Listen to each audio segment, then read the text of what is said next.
Isang malaking sakripisyo ang pagpasok sa pagsusundalo. Sakripisyo na mawalan ng sariling kalayaan at sakripisyo na iwanan ang kanilang mga pamilya upang maglingkod sa bayan. As the Commandant of 9th Division Training School, I have the honor to present to you 239 students who will undergo the Candidate Soldier Course Class 740-2022.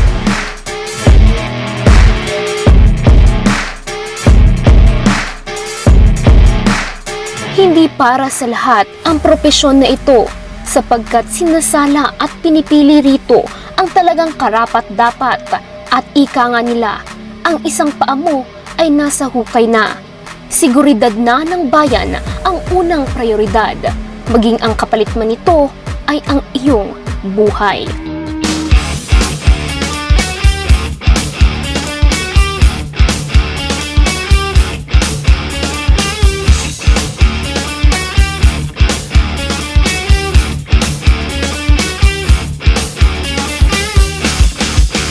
Ito na ngayon ang sakripisyong inialay ng mga kandidatong sundalo ng Class 740-2022 makaragtas na kumasa sa hamon ng pagsusundalo.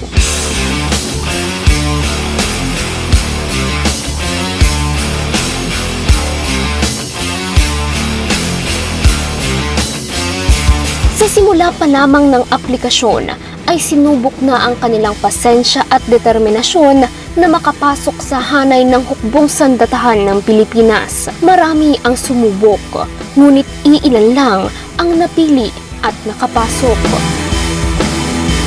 Subalit hindi pa riyan nagtatapos ang lahat, sapagkat susubukin muli ang kanilang mental na kapasidad na makayanan ang matinding training sa loob ng kalahating taon sa 9th Division Training School.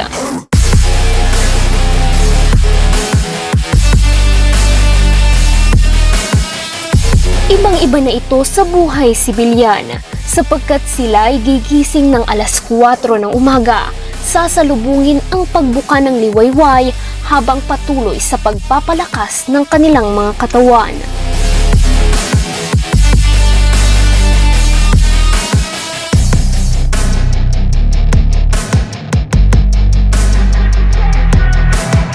Sa bawat araw na dumaraan, ay paunti-unting nababago ang kanilang kaugalian, inaalis ang kanilang civilian antics at nadaragdagan ang kanilang mga kaalaman patungkol sa military discipline and war fighting. Ang kanilang pagsasanay o training module ay nakadisenyo upang sila ay pagtibayin hindi lang sa pisikal at mental na aspeto, bagkus maging sa espiritual, upang matiyak ang kanilang kahandaan sakaling sila ay madedeploy na bilang isang sundalo. Subalit hindi pa rin maiiwasan sa mga kandidatong sundalo ang makaramdam ng pangungulila sa kanilang pamilya at minsan naman ay mapanghinaan ng loob. Dahil sa masiding pagnanais na matapos ang training ay minomotivate nila ang kanilang mga sarili na makayanan ang lahat ng hirap sa kanilang pagsasanay. Ang bawat isa sa kanila ay may kanya-kanyang bitbit at katangi-tanging kwento na mas nagpatatag pa ng kanilang kalooban. Narito ang kanyang kwento.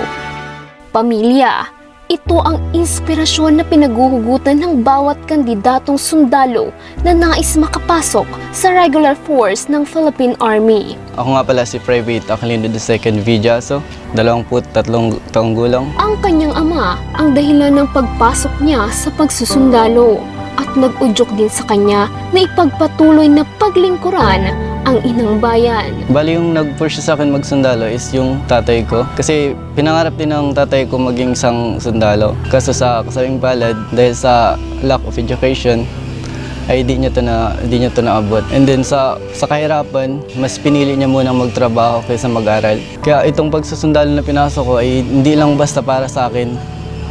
Pinasok ko to para sa mga magulang ko, kapatid ko, para matulungan ko din sila.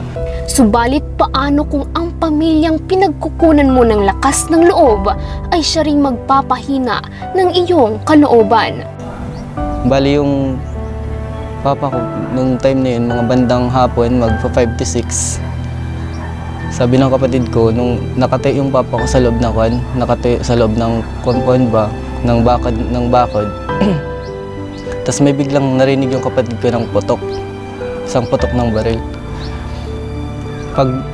Paglingon ng kapatid ko, may nakatutok sa papa ko ng M16.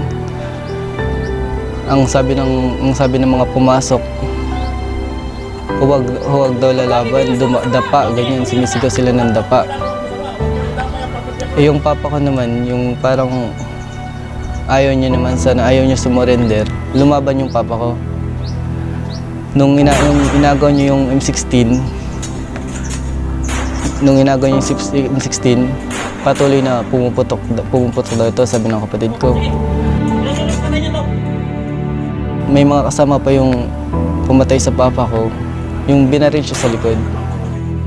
Habang patuloy na nakikibaka sa loob ng training camp upang malampasan ang pagsubok na maging ganap na sundalo, ay isang balita ang sumubok sa kanyang katapangan.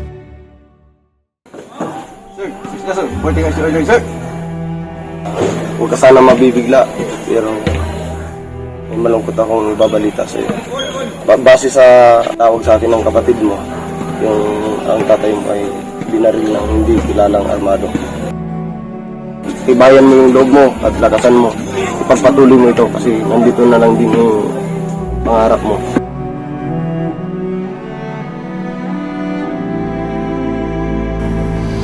Sa tingin ko, kung nabubuhay pa ngayon yung papa ko, sobrang saya niya.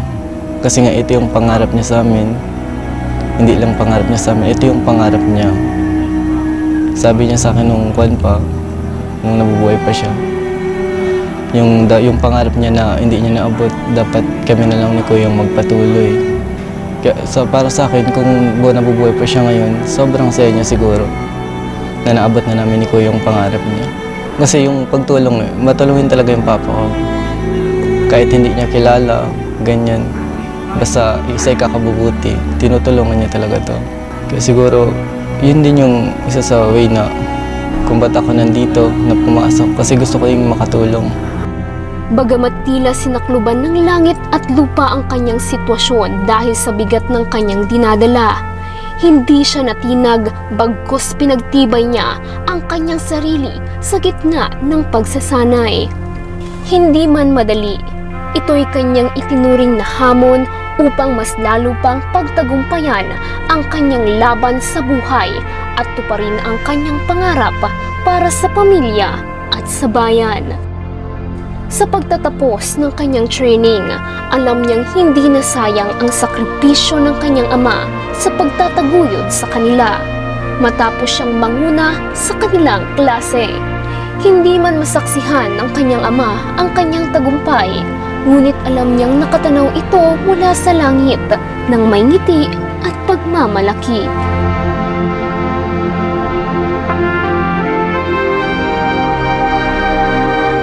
Hingal ka lang, may oras pang natitira, kahit parang ang layo pa habol. Kung harangan ka man, sumalakay man mga pantay, Because Cesar is a hero now!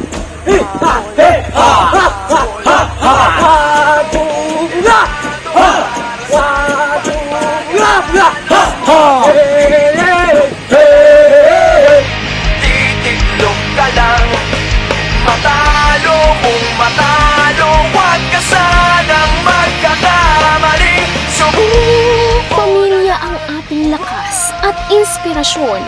Sila man ay nabubuhay pa o namayapa na. Sila rin ang dahilan kung bakit tayo nagpapatuloy sa ating buhay. Sa ngayon, ang inang bayan naman ang susuklian ng mga bagong magigiting na sundalo raragasa upang magligtas tungo sa kapayapaan.